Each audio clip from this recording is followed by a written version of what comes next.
bem, pessoal, começando aqui mais um episódio da Banca, né? Esse meu podcast, onde eu recebo convidados que não ficam em cima do muro, que vêm aqui e falam o que pensam, principalmente num país onde a gente sabe que falar a verdade incomoda muita gente. Aí você passa a ser julgado, criticado, apontado e por aí vai.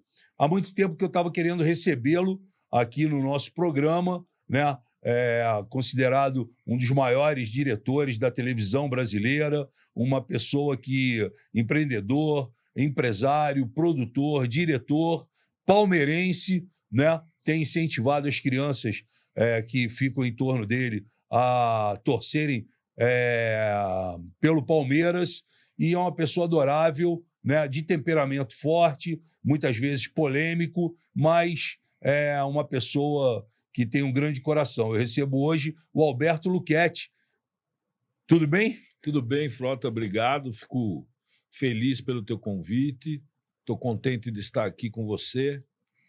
E estou disposto a bater um papo com você sempre como nós fizemos, muito franco e muito objetivo. Ô, Luchetti, a gente, obviamente, nós vamos falar muito sobre televisão, né? E você, como um dos principais diretores de televisão, um homem que trabalhou em tantos programas, em tantos projetos, eu queria que você definisse, até para as pessoas que estão assistindo a gente, como que você está vendo a televisão nesse momento? Qual é o momento da televisão? O que está acontecendo? Porque eu, salvo engano, eu, às vezes, eu ligo a televisão de manhã, eu tenho a impressão que está todo mundo cozinhando. Aí, à tarde, está todo mundo fofocando. Aí, depois, à noite, está todo mundo fazendo o policial.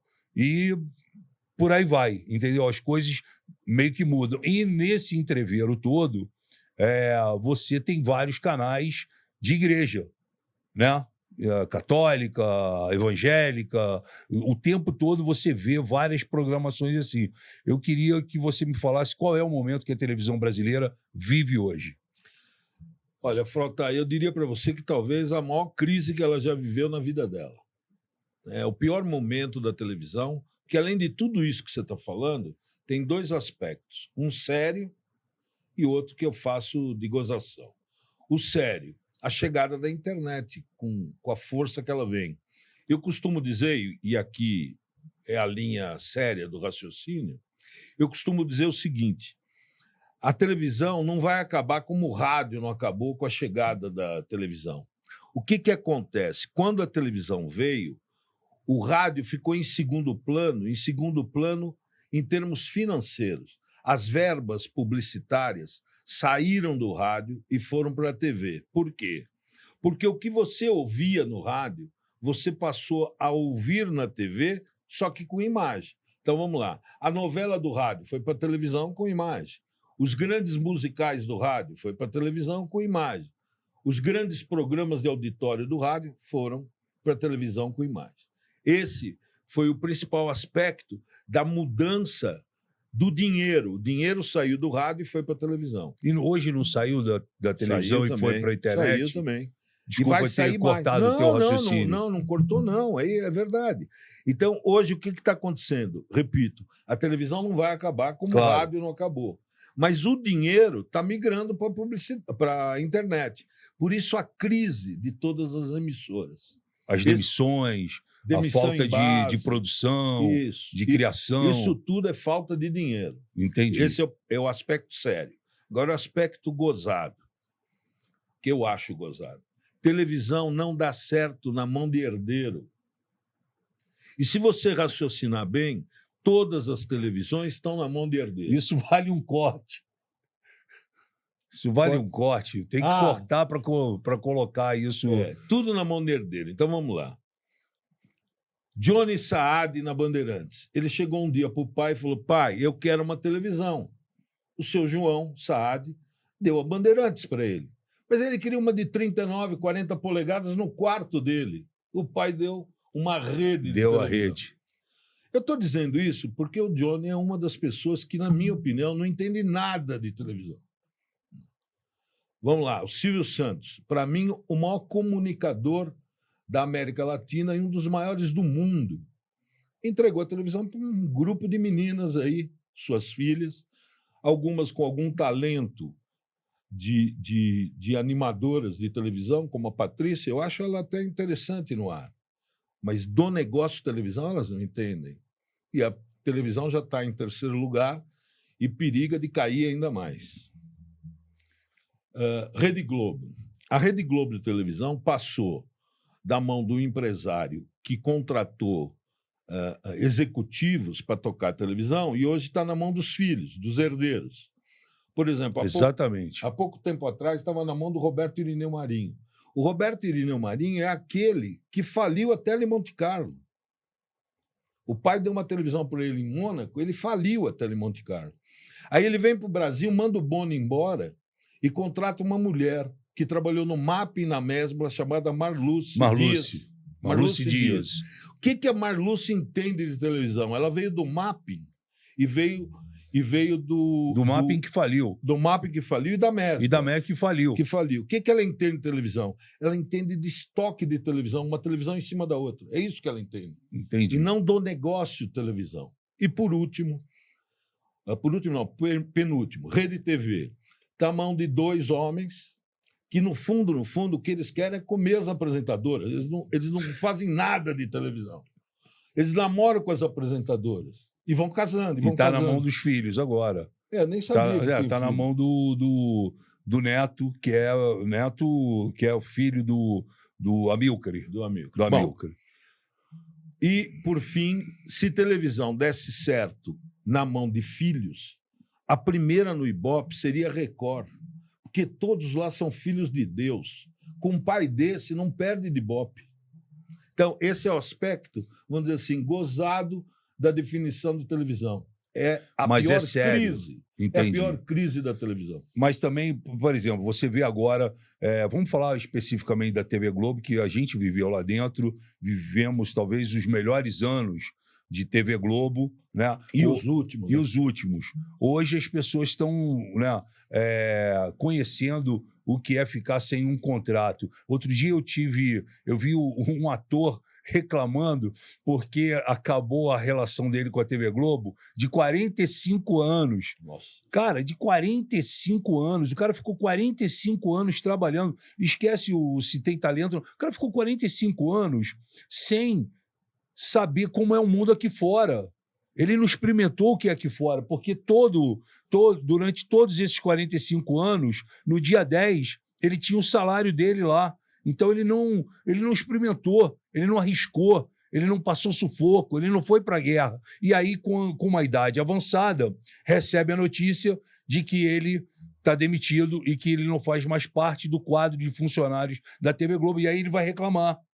Entendeu? Então, assim, eu acho também que durante muito tempo a emissora de TV ela paternalizou muito essa questão dos contratos longos e absurdos, porque eu me lembro que artistas, e eu peguei uma época dessa, que você ficava 2 anos sem trabalhar recebendo. Era uma forma de você manter o mercado dentro da sua casa. De você poder ter a exclusividade e não ter ali uma disputa de uma outra emissora levando o seu artista para lá. Mas o que me chama a atenção é a pessoa tomar esse susto. 45 anos, quando o cara falou, eu fiquei contratado há 45 anos e me mandaram embora. Porra! Pô, você devia ter ido antes também, né? 45 anos, meu irmão. Como é que tu vai? Porra, tu tem que ter construído alguma coisa em 45 anos. Uma alternativa para sua vida. Porra, os caras ficaram parados ali. E nitidamente se vê, né, que é a falta de dinheiro, a falta de publicidade, a falta de investimento, a falta de verbas publicitárias fizeram com que programas inteiros saíssem do ar, estrelas fossem demitidas, né? Projetos que estavam em andamento foram engavetados e, obviamente, tenho que concordar contigo essa questão dos streams que chegaram, dos canais fechados produzindo, Netflix, HBO, Amazon, Premium, todo mundo está produzindo, né? E, de repente, as emissoras de televisão elas ficaram à mercê desse segmento. O próprio YouTube e tantas outras redes sociais, hoje você faz um programa bem feito no YouTube, você atinge 2 milhões de pessoas. Mais audiência que a televisão. Do que ficar 1 hora no ar fazendo um programa na televisão que dá um ponto de audiência, às vezes zero. Altíssimo. Com custo altíssimo, né? Você acha que com isso tudo que está acontecendo e com tudo que você falou, o que você prevê? Você acha que o que vai acontecer na televisão? Porque, só para não perder o raciocínio, eu morei 2 anos em Lisboa, ali em Portugal, e isso em 2004. E lá eu já foi a primeira vez que eu vi que todas as emissoras, da mais forte à menor, todos eles terceirizam tudo, menos o jornalismo. Então, eles produzem fora, eles entregam para as produtoras produzirem fora. Eu quero uma novela com 180 capítulos. Está aqui, me entrega, eu só quero dar o play. O que você enxerga após esse caos que está instalado na televisão? O que você acha que vem por aí? Você deu o exemplo da Netflix. A Netflix acabou terceirizando toda a produção de filmes, séries, vamos dizer assim, até novelas, porque hoje algumas séries de televisão estão na TNT como TNT Novelas. Sim. Né? Então, o primeiro passo quem deu foi a Netflix, o passo mundial, e abocanhou um mercado maravilhoso. Né? Eu não concordo muito com essa ideia de terceirizar tudo menos o jornalismo. Eu acho que daria para terceirizar também o jornalismo. Certo. Né? Então, por exemplo, hoje que você vê grandes iniciativas mancas, né? Eu digo manca porque, do jeito que eles estão fazendo, a probabilidade de dar errado é grande. CNN, Jovem Pan, do jeito que eles fizeram, a probabilidade de dar errado era muito grande. Né? A CNN indo ao mercado, contratando com grandes salários profissionais que estavam trabalhando. A Jovem Pan pegando os profissionais demitidos e, numa linha editorial, suicida. Ideológica, radical, suicida. Né? E contando com o apoio de uma verba de um governo que injetava nela. E que podia acabar a qualquer momento. Como acabou. Então, essas iniciativas, a tendência é dar errado. Do outro lado, você tem também grandes redes, como a Globo, a própria Bandeirantes, querendo fazer vários canais. A Globo, eu acho que percebeu isso primeiro do que a Bandeirantes. A Globo está passando tudo para frente, terceirizando tudo. Globoplay. E fazendo dinheiro. E fazendo dinheiro. Enquanto a Bandeirantes abriu vários canais, agora começou a fechá-los. Né? Anunciou um canal de esporte aí no antigo 21 e já não deu certo. Que foi o 21 parou. Que, inclusive, você, botou no ar. De maneira magistral, colocou no ar, que tanta repercussão deu, audiência e etc e tal, mas uma coisa que não está fechando. Eles querem montar um canal de esporte tendo Band Esporte. Explica isso para mim. É difícil fechar as coisas na Bandeirantes, né? Eles têm um canal chamado Band Esporte. E vai lançar o canal 21 Esporte. É um negócio muito louco. Ele não mantém o Band Esporte legal, porque é um canal manco, né, de uma das pernas, não tem evento, não tem absolutamente nada, e cria um novo canal que também não vai ter evento, não vai ter nada. Então fica meio que... Mas isso daí é cobrança, porque o canal o que estava? Ele estava praticamente fora do ar quando a igreja saiu. O 21. O 21.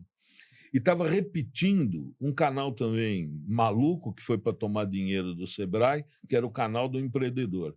Certo. Então, tinha o canal do empreendedor, que foi um acordo que fez com o Sebrae, e repetia esse canal do empreendedor no 21. No 21. É uns negócios malucos. Como é que você vê essa ascensão das igrejas tomando conta dos horários, muitas vezes até do prime time das emissoras de televisão? E uma coisa que eu vou te falar que me incomoda, eu já tive algumas discussões em relação a isso, é o fato de você comprar um pacote da Vivo, da Claro, e aí vem 15 igrejas juntos. Isso tinha que ser opcional e não obrigatório. Entendeu? E não é aqui falar contra a religião, mas é falar contra uma coisa que é um sistema. Você compra um pacote de filmes e canais fechados e vem 15 igrejas. Aí você fica ali zapeando a igreja o tempo todo até chegar no canal que você quer ver, né? Então, como é que você vê essa coisa da igreja? Porque muitos donos de emissoras falam, senão a gente não paga a nossa folha. Isso é uma verdade também. Existem 2 fatores. Mas, pô, não paga folha, aí vai arriar a calcinha e vai... Como é que faz? E outra coisa, isso daí é uma concessão do que não governo, pode, né? que não A gente pode. sabe que legalmente, isso Não é bom pode. todo mundo saber, que legalmente não pode sublocar o horário. E é o sistema que hoje é operado. Por quê? Porque existem 2 vertentes aí. A vertente financeira, que eles injetam muito dinheiro mesmo, e a política. Hoje é uma das principais bancadas do governo federal. Evangélica. Você teve lá, claro. Você sabe, são os evangélicos. Sem dúvida. Então, de um lado, eles costuram politicamente para o status quo continuar o mesmo, e do outro lado, eles injetam dinheiro nas emissoras. O Estado fecha os olhos, entendeu? Aprova o que tem que aprovar, não desaprova o que deveria desaprovar. E fecha os olhos, deixa passar. A maioria do povo não entende sobre essa questão de contratar, sublocar e horários e etc e tal. Ali o cara está ali pagando. E se você pegar alguns exemplos, é digno, por exemplo, de você ir para a delegacia, registrar uma queixa e o delegado ir lá e prender o pastor, por exemplo, o R.R. Soares. O R.R. Soares na Bandeirantes, ele vira e fala: olha, a Bandeirantes aumentou aqui o aluguel, assim mesmo. E eu preciso que vocês contribuam mais. Quem estava dando 10, agora deu 15. E aí vai. Quer dizer, ele assalta aqueles pobres coitados que vão no culto dele. Porque a Bandeirantes pediu mais dinheiro. E às vezes é mentira. Entendi. Ele que quer mais dinheiro. Entendi. Ele chega a fazer assim com a mão. O que é o dízimo? De 10 é 1. Se você não der esse 1, o diabo vem e rouba tudo, você fica com 6. Entendi. E o cara que está na igreja acredita. E dá o dízimo. Às vezes passa necessidade em casa para dar o dízimo. Eu estou falando do R.R. Soares, sim, mas tem o Valdomiro, tem todos os outros. Não, e que muitas vezes a gente vê nas reportagens e a gente tem conhecimento, nós somos amigos de alguns proprietários de emissoras de televisão que, ainda que fechados, reclamam da maneira como fazem esses pagamentos, que às vezes nem pagam, às vezes não paga metade, a outra metade vem 30 dias depois, e sem nenhum tipo de fiscalização, sem nenhum tipo de imposto, sem nenhum tipo de cobrança, auditoria nada. Ali, quanto que custa o horário aqui? 7 horas? Custa 5 milhões. Está aqui os 5 milhões e acabou o assunto. Fica refém. Quer ver o grande exemplo de como eles ficam refém? Quando deu a primeira crise financeira na Bandeirantes, no programa do Fausto, ele chamou o pastor de volta. Eu vi. Eu lembro. Entendeu? Claro. Por quê? Porque é uma grana limpa que entra dentro Eles tiveram que tirar... o jornal do filho do Datena. O Bora São Paulo. Bora São Paulo, o Bora Brasil, sei lá. E puseram o bispo de volta. Por quê? Porque é muito dinheiro. Então acaba ficando refém mesmo. Entendi. E você, isso é uma coisa que parece não ter solução, não. Uma vez que Brasília corrobora não vai ter com essa situação. E não temos, como você falou, uma bancada evangélica grande, que está lá para proteger e que decide muitas coisas. Conheço muitos deles, sou amigo de alguns, né? Aliás, mandar um abraço grande para o Sóstenes Cavalcante, que é o líder hoje da bancada evangélica, né? E quer dizer que você acha que a televisão, então, ela vive um momento de crise... Que a tendência é piorar. Você não vê nada com bons olhos assim, que possa... O que você assiste em casa? Quando você senta, o que o Luquete assiste? Eu assisto Fora o jogo do Palmeiras, que eu sei que você assiste, todos. O que você assiste? Eu assisto muito o Chicago PD, né? Tá. Um seriado. É um seriado, mas, na minha opinião... Tá na Record, né? Não, mas eu assisto... Mas você assiste... Na HBO? Não, Prime? Eu fugi o nome, peraí que eu já li. Universal. Não, Universal, tá. Não, Universal. O que eu ia dizer é o seguinte, na minha opinião, é o maior criador de televisão, o Dick Wolf. O Tá. Dick Wolf, ele criou coisas maravilhosas na Universal TV, via CBS, que é o Chicago Med, Chicago PD e Chicago Fire, que é o departamento de incêndio, né, os Sim. bombeiros, o departamento de medicina e o de polícia da cidade de Chicago. Ele criou o FBI Mais Procurados e o FBI Internacional, tudo na Universal com o selo CBS. Ele é um dos maiores criadores de TV dos Estados Unidos e, consequentemente, do mundo. O cara é um gênio. Eu assisto todos esses episódios. Certo. Eu não gosto muito do Fire e nem do hospital, Do hospital. né? Do emergência lá. Mas assisto os outros. Mas Tem- todos são bem feitos. Não, maravilhoso. Maravilhosos. Maravilhoso, maravilhoso. Eu assisto muito filme, Tá. né? Assisto muito Netflix e assisto todos os dias o Jornal Nacional. Tá. Documentários, essas coisas, você Assisto gosta? também e gosto. Documentários? E gosto. Eu gravo todos os dias o Jornal Nacional, porque às vezes eu chego fora de horário e tal. E aí você assiste o Aí eu Jornal assisto o Nacional. Jornal Nacional. Você acha que tem muita diferença o Jornal Nacional pro Jornal da Band, pro Jornal... E eu não assisto... Tu não vê o da Band nem da Não, Record. o da Band eu via na época do Boechat. Agora Tá. eu não consigo assistir mais. Você ficou quantos anos na Band? Na Band eu fiquei de 94 a 98. Tá. E na Globo? Na Globo de 98 a 2002. Perfeito. Aí eu... Você passou pelo SBT, não? Então, nesse episódio, o Silvio me chamou 2 vezes para assumir o jornalismo do SBT, mas acabei não acertando. Me chamou quando eu estava na Bandeirantes e me chamou logo depois que eu saí da Globo, quando eu estava já na AltV. Ele me pediu um projeto de jornalismo que eu fiz para ele e ele acabou não usando, agradeceu e tal, e uns meses depois ele pôs no ar, um ano depois ele pôs no ar. Eu acabei entrando com uma ação na justiça e acabei ganhando dele. Fui chamado também uma época na TV Cultura, na Record, como eu falei para você. Não cheguei a falar. Eu, na Record, eu fui convidado, na época eu estava no Fausto, eu fui convidado pelo Honorilto, pelo Zé Paulo Honorilto Valone. Gonçalves. E o Zé Paulo Valone.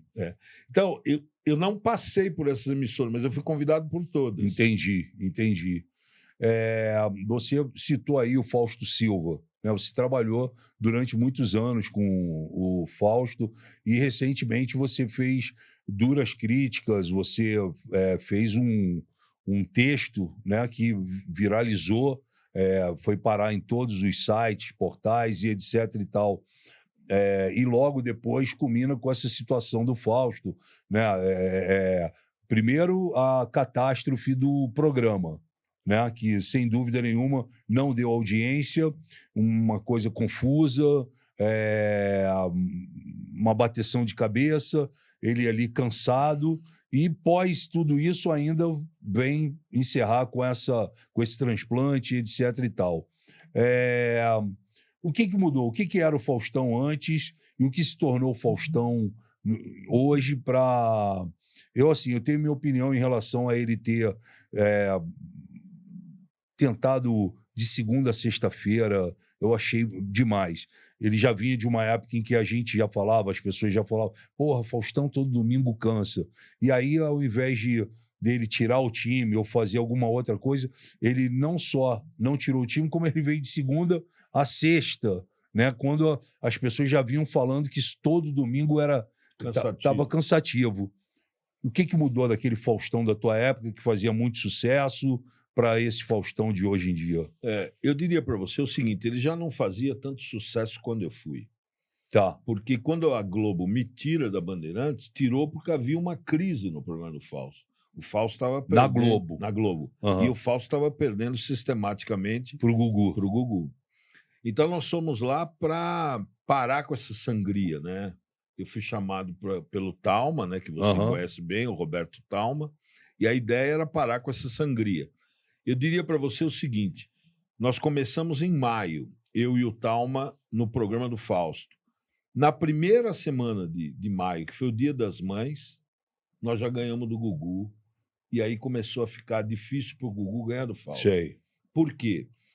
Porque nós começamos a dar uma cara para o programa do Fausto muito mais da família, em detrimento da banheira do Gugu, em detrimento daquelas Entendi. baixarias, né? Todo mundo ali seminu. Mas o Fausto não era esse sucesso que se dizia, né? Ele já estava em queda livre. Ele já estava no que eu costumo chamar de fim de ciclo, né? Os caras de televisão, eles têm um ciclo. Quem esticou bem esse ciclo, mas mudando de emissora, foi o Silvio Santos. Entendi. Ele conseguiu o maior ciclo da televisão, mas sempre mudando de emissora. E agora, no final, já há uns 20 anos, ou mais até 40 anos, ele já não estava na liderança. Era o Gugu e o Fausto no domingo. Brigando. Ele entrava depois. Isso. Com a audiência que o Gugu entregava. Deixava para ele. Então, nós fomos para lá trabalhar mais jornalismo no programa do Fausto do que outra coisa, para tentar... Que o Gugu trabalhava bem isso. Aqueles factuais do Gugu, o que estava acontecendo em São Paulo. Com uma grande profissional que eu admirava muito na época e admiro até hoje, que era a que fazia o helicóptero dele, que era... Silvana Killing. Silvana Killing. E nós ficamos no Faustão tentando fazer esse núcleo de jornalismo. Foi uma época muito legal. Quando nós saímos do Fausto, que houve um problema de relacionamento entre eu e ele, eu fui para colocar no ar o Serginho Groisman, que estava 1 ano fora do ar na tinha saído veio do SBT, tinha saído do Programa Livre e foi para a Globo com a promessa de estrear de ter um programa. Ficou 1 ano sem programa. Parado. Até se você me permite, um parêntese nessa história do Fausto, que foi o seguinte: essa tática é uma tática que quem implantou na Globo foi o Boni. Você contrata todo mundo dos concorrentes que está dando audiência. Para segurar e não bota no ar. Ou não bota no ar ou põe no ar na sua emissora. Claro. Mas tira do concorrente. Um dia nós estávamos numa reunião lá no Projac, todos os diretores de núcleo, a Marluce fazia uma reunião com os 15 diretores de núcleo, cada um falava do seu programa e ela tinha uma visão geral da Globo geral, né? Naquela época eu estava iniciando o processo do Groisman.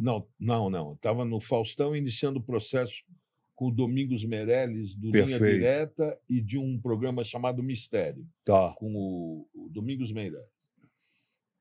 Aí entra o diretor de produção, que você deve lembrar dele, o Manuel Martins. Sim, Maneco. O Maneco. E diz assim, nós estamos perdendo audiência para a Record. Bom, aí parou a reunião. Como perdendo audiência para a Record? Isso não acontecia nunca. A guerra era SBT e Globo. Não, nem SBT. O SBT era só o Gugu e Faustão. Só. O resto... Então a guerra era só de domingo. Só de domingo. O resto... mas durante a semana perdendo para a Record foi um absurdo. Aí, e foi o Manuel que deu essa notícia. Parou a reunião e foram ver o que estava no ar na Globo e o que estava no ar na Record. Na Record estava a Ana Maria Braga fazendo um bolo de chocolate, aquele bolo do padre, aquele chocolate, é uma barra desse tamanho, dessa altura, que demora 5 horas para derreter. Ela chegou a ter 5 horas de programa lá. Isso. E nessas 5 horas ela está derretendo aquele chocolate e conversando com o telespectador. E a audiência subindo e a Globo caindo. Aí o que está passando a Globo? Está passando Chuva Negra com Andy Garcia e o Michael Douglas. Pela 15ª vez. 15ª vez. Aí termina o filme, entra a Malhação. E a audiência continua a cair e a porra do bolo não terminava. O chocolate não derretia e a audiência subia. Evidente que alguém estava falando para ela, mexe esse troço que nós estamos em primeiro lugar. Bom, o que a Marluce faz numa maluquice total? Numa maluquice total. Ela falou, vamos contratar Ana Maria Braga e como a Malhação está ruim, vamos contratar jovens para fazer programas para jovens. Então, numa tacada só, ela contratou Ana Maria Braga, Serginho Groisman, Luciano Huck, Cazé, Thunderbolt, eu acho. Não, Thunderbolt saiu também da MTV. não, mas foi o Cazé. Ela contratou Zeca Camargo, não? Não, esses Tá. 4. Ela contratou os 4. Luciano estava na Band fazendo o H. O H. Isso. O Serginho no SBT. No SBT fazendo programa livre. O Thunderbolt o Cazé na MTV. Na MTV. Isso. Mas era o perfil jovem. E a Ana Maria Braga fazendo o bolo dela. Na tarde fazendo o bolo. Ela contrata todo mundo no mesmo dia. E o que aconteceu com a Globo? Voltou para o primeiro lugar, porque não tinha concorrente. Aí ela não conseguia botar o Luciano Huck no ar. Ela não conseguia botar Ana Maria Braga no ar. Se você lembrar, eu estou falando de coisa de 20 e poucos anos atrás, mas Ana Maria Braga estreou de manhã, não deu certo, foi para tarde, não deu certo, voltou para amanhã. Não dava certo, Ana Maria Braga. Botou o Luciano Huck de sábado, ele perdia para o Raul Gil. É verdade. Aí a Veja deu na capa, Globo ressuscita um dinossauro. A capa era o Raul Gil. Bom, o Cazé estreou num domingo, no outro domingo foi mandado embora. Foi mandado embora. E o Serginho Grossman ficou 1 ano fora do ar. Isso, eu me lembro. Entendeu? Isso foi um repente que a Marluce teve. E depois não sabia o que fazer com os caras. Porque a Globo voltou a primeiro lugar com o filme e com a Malhação. E aí ficou com essa encrenca, essa encrenca Por exemplo, na mão. o comercial. Por que o comercial não gostou disso? Porque a Ana Maria Braga tinha na Record anúncio de Valita, anúncio de Nestlé, anúncio de qualquer coisa na área de culinária. Só que a Globo já tinha esses anúncios. Serginho Grossman. A Globo já tinha os anúncios de Pepsi Cola, chocolate, Drops, o cara já estava na Globo. Aí teve que ir para a madrugada do sábado, custo menor e com uma produção caríssima. Então foi um tiro no pé da Marluce inacreditável. E uma coisa que a maioria... Quer água? Tem água aí para você? Tô aqui. E uma coisa, a maioria das pessoas que saem da MTV, que faziam sucesso na MTV, que era aquele jeito que só a MTV tinha, bateram na MTV e voltaram. Poucos ficaram. O Zeca Camargo ficou, mas o Thunderbolt também foi igual. O Cazé bateu e saiu. Tiveram outras pessoas que chegaram na Globo vindas da MTV e não deram certo. E eu me lembro que eu estava fazendo Malhação na época e fui eu que recebi o Serginho Grossman no estúdio a primeira vez do Malhação, quando ele foi visitar o Projac pela primeira vez. E aí ele me falava o seguinte, mal sabia ele que ia ficar 1 ano fora, e ele me falava assim, pô, tu não sabe a loucura, eu tive que sair do SBT, porque, porra, lá também, pô, o Silvio em 1 ano me mudou 11 vezes de horário, entendeu? Eu não sabia mais para que público eu falava, porque eu tive na quinta-feira à noite, depois eu fui pro sábado de tarde, sábado à noite, passei pro domingo, voltei, porra, eu perdi a referência para quem eu estava falando ali. E o Programa Livre sempre foi uma grife, né? Tanto é que o SBT quer reeditar ele, e eu acho que os testes que foram feitos com as pessoas que foram feitos está completamente equivocado para fazer. O Programa Livre é um programa que o apresentador ou apresentadora ele precisa ter vivência, bagagem, para ele poder liderar aquela conversa com as mais variadas cabeças ali, sejam eles atores, diretores, modelos, empresários, jogadores, gente do povo. Ele tem que ter conhecimento. Você não pode botar um cara qualquer, uma mulher qualquer, e qualquer que eu estou falando não é para menosprezar, mas que não tenha a vivência, a bagagem, porque o Programa Livre é isso. O Programa Livre é você poder bater um papo, e o Serginho, ele veio de Gazeta, Cultura, e não sei mais o que, até chegar a Globo. Até chegar à Globo, mas eu considero o Serginho muito melhor no SBT do que na Globo, né?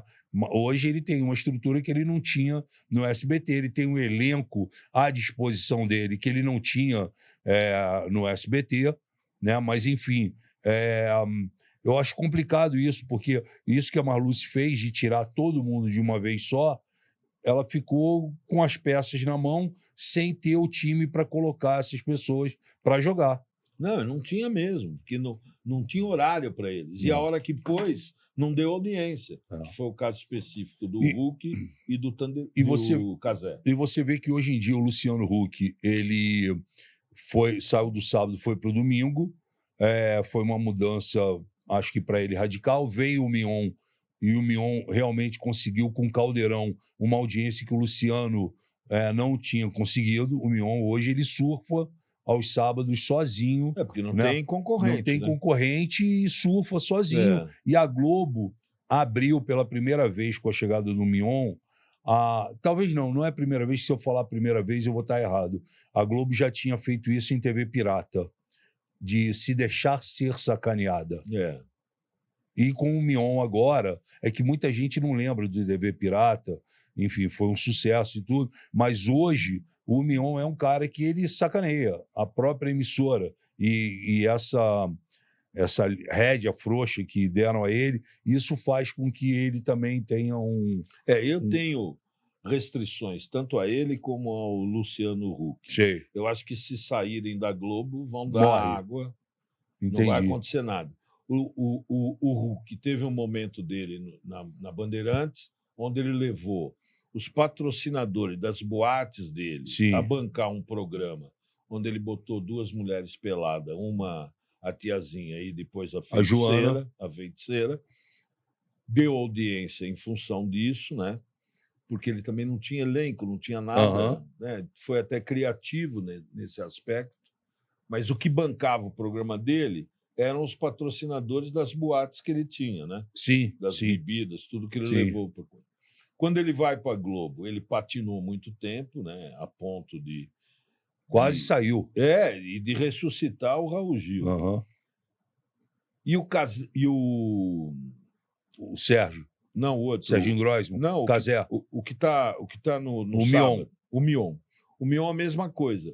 Saiu da MTV, foi para Record, patinou. Acho que chegou aí na Bandeirantes também, não foi? Foi. Então, aí, quando eles vêm na Globo, a Globo, como diria o filósofo Bruno Henrique do Flamengo, é outro patamar, né?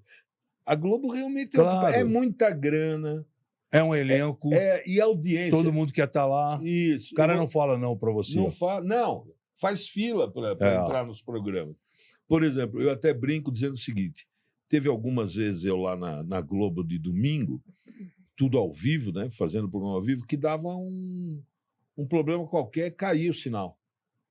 O logotipo da Globo só aquela bola, para voltar no ar, dava 15 pontos de audiência. Naquela época. 15. Claro, eu acredito. Ou seja, o cara ficava com a televisão fora do ar, ligado na Globo, mas não mudava. Não mudava. E hoje, por exemplo, quando o Fausto foi para Bandeirantes, vai levar os patrocinadores. Não leva, os patrocinadores estão tudo lá. Isso que eu ia te perguntar. Não leva. Como é que você viu o Fausto agora, essa passagem dele? A gente estava até falando dele quando desviamos, né? Pela Bandeirantes, essa passagem dele. Então, ele já estava no fim do ciclo lá. O que aumentou um pouco o ciclo dele? No caso do Silvio Santos, eu dei a fórmula.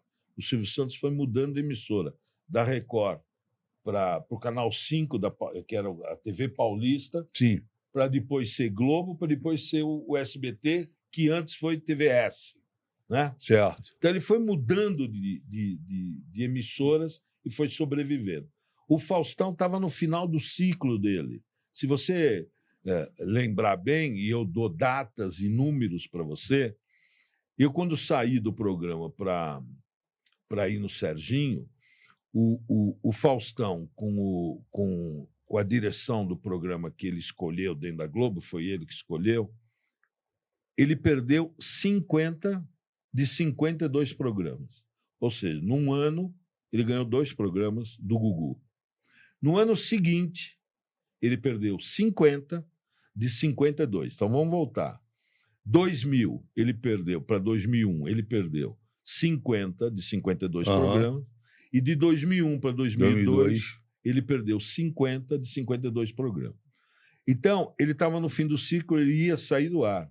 Quando o Gugu faz o episódio do PCC. Tá. Famoso episódio, para quem não sabe, a produção do Gugu simulou um encontro de um repórter com 2 homens que seriam do PCC. Os caras mascarados, né? A gente deve ter até aí essa imagem aí, pedi o Diego para depois procurar isso na rede social, no Google. E os caras se apresentaram como homens do PCC. Que iam matar o Dom Paulo, da Atena. Iam matar um monte de gente. Não, e o coisa que morreu, o Rezende. O Rezende. Iam matar os 3. E com a cara tapada. E o próprio PCC veio e se manifestou, dizendo que esses homens não eram do PCC.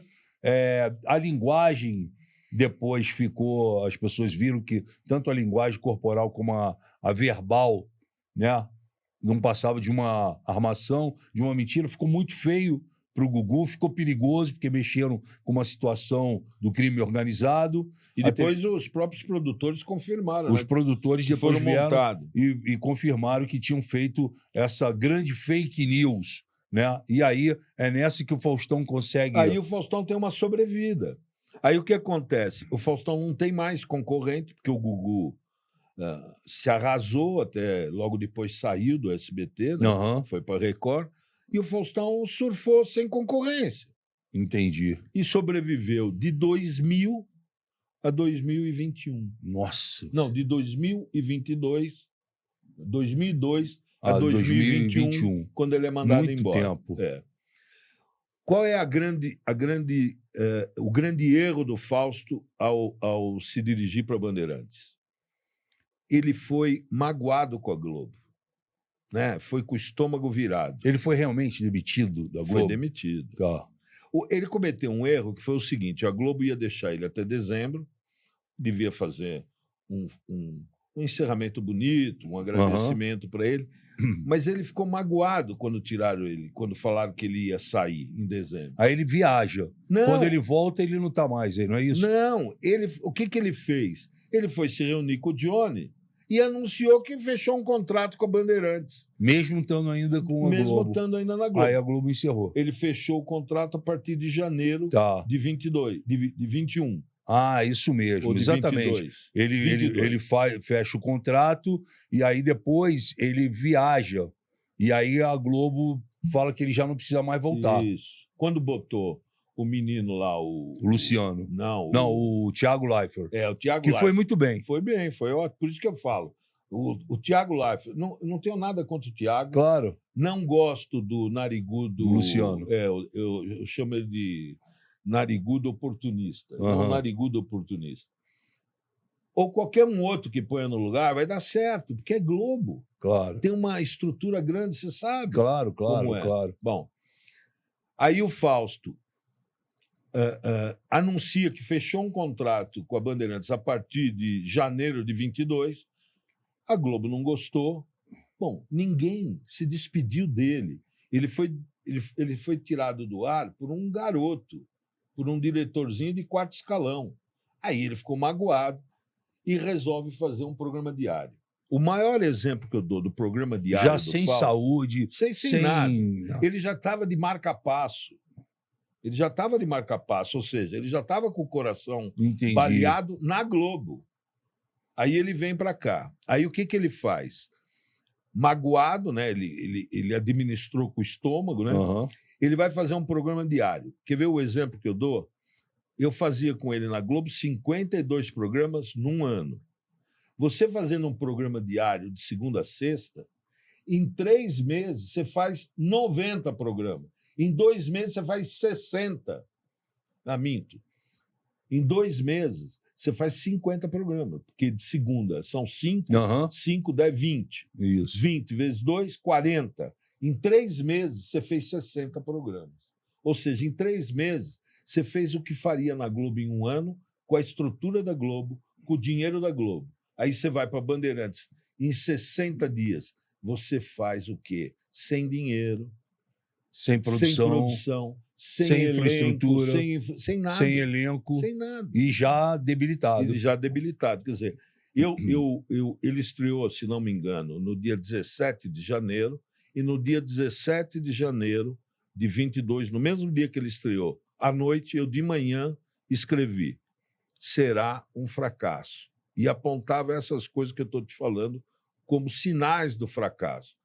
Ele deu 9 pontos no primeiro dia. Porque todo mundo queria ver. Lógico, depois 4, 3, 2, e ficou dando 2, 1, 2, 1, até sair do ar. Naquela audiência que chamam de audiência militar. 1, 2, 1, 2, 1, 2. Sem dinheiro, porque os anunciantes não o acompanharam, porque os anunciantes são da Globo, não eram do Faustão. Os anunciantes estão todos lá. Até hoje. O Luciano Huck. Sim. E a Globo ficou com prejuízo. A Bandeirantes ficou com prejuízo. E aí ele se sustentou um tempo, e aí ficou uma coisa que eu considero, na minha visão, feia. Você estreia uma coisa e daqui a pouco não tem o boneco, não tem a cortina, não tem o grupo, as bailarinas. As coisas foram sumindo do palco. Foram sumindo porque não tinha dinheiro, foram sumindo. E isso é feio. Isso não é legal. É o antiprograma. Você tem que fazer o programa diário e ir crescendo ao longo da apresentação. E não, ao contrário, entendeu? Que ele fez, né? Foi. E aí deu no que deu. Ele saiu da Bandeirantes, e aí foi uma coisa muito confusa, né? Porque ele saiu, ficaram reprisando, aí a Bandeirantes trouxe. Eu acho complicado você trazer um programa para a noite com o nome de O Melhor da Noite. Lógico. Porra, você tem que ser. Cara, o melhor da noite. Vai ser outro fracasso. Outro fracasso. A Bandeirantes, eu acho que ela tem a síndrome do fracasso, né? Porque nada dá certo lá, meu. É uma coisa maluca, nada dá certo. Você vê, o Datena foi tentar fazer um programa de domingo, foi um fracasso. Milton Neves foi tentar, foi um fracasso. Agora puseram o Neto. Puseram no lugar do Faustão o menino e a menina lá, o filho e a também não e deu a Modelo. Certo. E agora puseram o Zeca Camargo e a Glenda. Não vai dar. Que, aliás, também. ia muito bem no esporte, Então, a Glenda. Mexeram lá no esporte para trazer ela para o entretenimento. É muito complicado. Bem complicado. Agora, só lembrando aí que você falou do negócio da entrevista bombástica. Eu nunca dei entrevista bombástica. Eu sempre falei do Fausto, sempre a mesma coisa. Desde que eu larguei o programa, em 2000 que eu larguei o programa, ainda fiquei na Globo até 2002, quando eu montei a AltV, em 2002, que agora eu quero falar com você sobre a AltV. 21 anos, né, a AltV. Eu sempre disse a mesma coisa. O Fausto é uma pessoa tóxica. Não é bom estar ao lado dele, né? Porque ele é uma pessoa complicada, sob todos os aspectos. Agora, quando soma isso a uma carga de informações que eu havia recebido da Bandeirantes, do jeito que ele estava tratando todo mundo, com assédio moral e tal, então juntou. A palavra Faustão é um cara tóxico. Faustão comete assédio moral. E persegue pessoas, como eu falei do Bottini, fica uma mistura bombástica. Sim. Que foi o que aconteceu com a entrevista da Veja. Claro. Né? Se você junta tudo isso numa panela de pressão, ela explode mesmo. Claro, né? Claro. E que foi o que aconteceu. Né? Aí o Bottini vem e confirma a minha informação. Eu também. Você também. Os funcionários que estão na Bandeirantes dizem que ele não cumprimentava ninguém, tratava todo mundo mal, tal. E aí isso virou um enxame. Termina essa história toda com o problema grave do coração dele. Né? Eu só temo, eu repito, eu não tenho nunca nada de bom para falar do Fausto. Né? Eu só temo que o caráter do coração não aceite o corpo. Que o coração deve ter caráter, o corpo não tem. Então, talvez haja essa rejeição. Entendi. Do garoto que cedeu o coração, né? Para ele. Eu digo o seguinte, não acredito que teve furo de fila de transplante, não acredito em nada disso.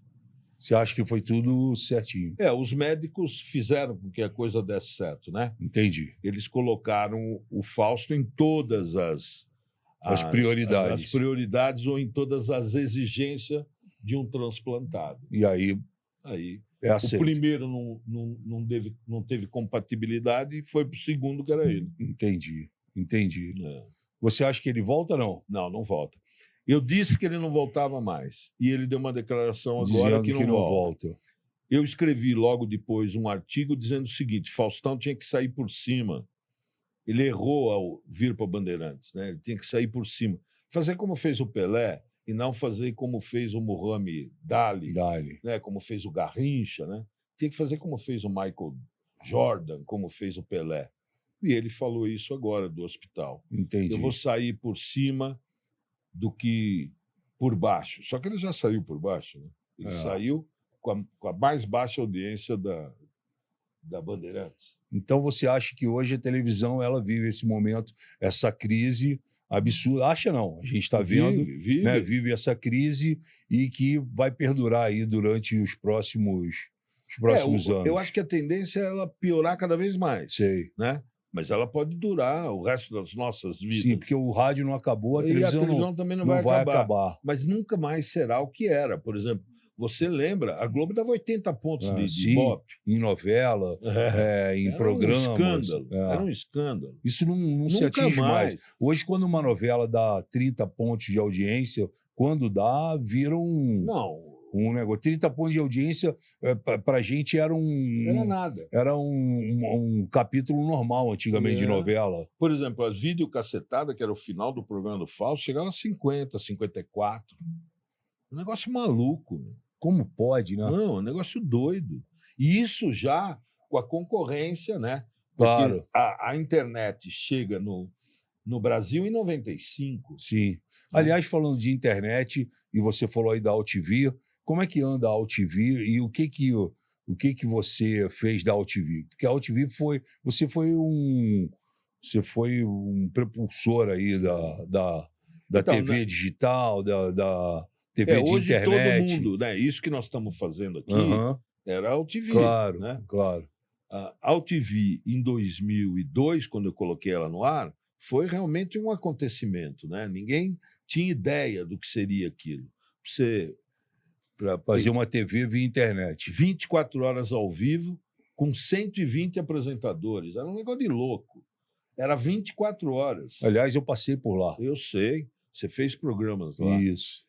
E então foi realmente um acontecimento, foi um negócio muito interessante, mas foi antes do tempo. Entendi. Né? Antes do tempo. Eu dizia o tempo todo, é a TV mais democrática que tem, porque eu não preciso puxar saco de político, eu consegui botar no ar uma televisão sem pedir favor para ninguém, né? Colocando o streaming no ar, que ninguém sabia o que era. Que é a imagem. Claro. Né? E fizemos uma televisão que deu super certo. Ela não deu, digamos assim, um retorno financeiro que hoje dá. Hoje a televisão, na internet, dá esse retorno financeiro. Naquela época não dava. Mas a partir de 2005, quer dizer, nos 3 primeiros anos, o que aconteceu na minha vida e na vida das TVs digitais? Eu comecei a fazer televisão para todo mundo. Porque quando alguém falava, vamos fazer uma TV na internet, vamos falar com o Luquete, que ele foi o pioneiro. Então eu comecei a implantar televisão para todo mundo. Entendi. Isso me deu uma bagagem muito boa de televisão na internet.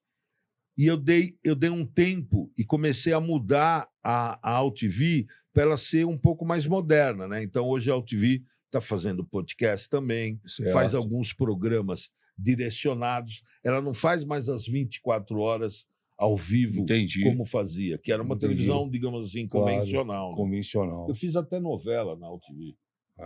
Negócio louco, né? Mas ao vivo. Novela ao vivo. Mas um louco com uma loucura boa. Boa. Olha só, se você está gostando do nosso conteúdo, não esqueça de se inscrever aqui no nosso canal, A Banca, ative as notificações apertando aí o sininho e comente, deixe o seu like aqui, que é muito importante. A Banca também está no Instagram, no Twitter e com o nosso canal de YouTube e no Facebook também. Tá? Aí a gente entra com Brasil TV. É você que tem Vivo, Oi, Claro e também a Sky, né? Você pode assistir a gente aqui aos sábados, né? Ao meio-dia e no nosso canal de YouTube, A Banca, certo? Então, fica aqui a dica. Quero também pedir para que você me siga no meu Instagram, Alexandre Frota, _oficial. Agradecer sempre o apoio da Black School, né, que é a principal empresa de suplementação alimentar. Aqui eu tenho Whey Protein Zero na minha mão. A Black School, que preza muito pela qualidade de vida, pela saúde. Enfim, o nosso programa está chegando ao final. Eu recebi aqui esse amigo, essa figura adorável, uma pessoa que eu tenho um carinho muito especial e respeito muito, que é o Alberto Luchetti, né? Uma pessoa que sabe falar sobre televisão, sobre os caminhos que a televisão toma e, principalmente, não fica em cima do muro. Sábado que vem a gente volta com mais uma super entrevista para vocês. Espero que vocês tenham gostado. Luchetti, queria que você fizesse suas considerações finais e, obrigado aí por essa aula e por tudo isso que você proporcionou aí para o público, falando sobre essas questões que são delicadas, complicadas, mas que você fala sempre com muita franqueza. Obrigado, Frota. Eu queria te agradecer mesmo esse convite. Você também é uma pessoa que eu respeito e admiro muito no nosso meio de televisão. Te conheci na época da Globo, sempre tivemos essa amizade respeitosa, esse contato sempre muito interessante e te respeito muito como profissional também de televisão. Acho que você é um batalhador, um cara que merece tudo que você conquistou na vida. E agradeço de coração estar aqui com você. Gostei muito de participar do seu programa e que tenha muito sucesso. Legal. E para vocês que não sabem, eu e o Luchetti, a gente está produzindo alguns podcasts aqui no estúdio, né? Que fica no Morumbi. Entre eles o do André Almada, que é um empresário vitorioso da noite de São Paulo, o Mundo da Noite, a Fabi Frota com o Pimenta Gostosa, o meu, o Augustinho agora, que acabou de... Teixeira. Augustinho Teixeira, que tinha saído recentemente do Datena, está com o podcast dele também. A Cristina Rocha vem para cá estrear também, a Cristina Rocha, que é uma das estrelas do SBT. Enfim, nós temos aqui um pool de programas, né? E sempre respaldados aqui com a infraestrutura que o próprio Luchetti nos proporciona. Agradecer a vocês. Obrigado, Luchetti. Obrigado. Beijo no coração, que Deus te proteja, Obrigado. você, sua família. Não falamos do Palmeiras nem do Flamengo, mas isso a gente fala nos bastidores, tá bom? Fiquem com Deus, um abraço grande e a banca volta em breve. Valeu!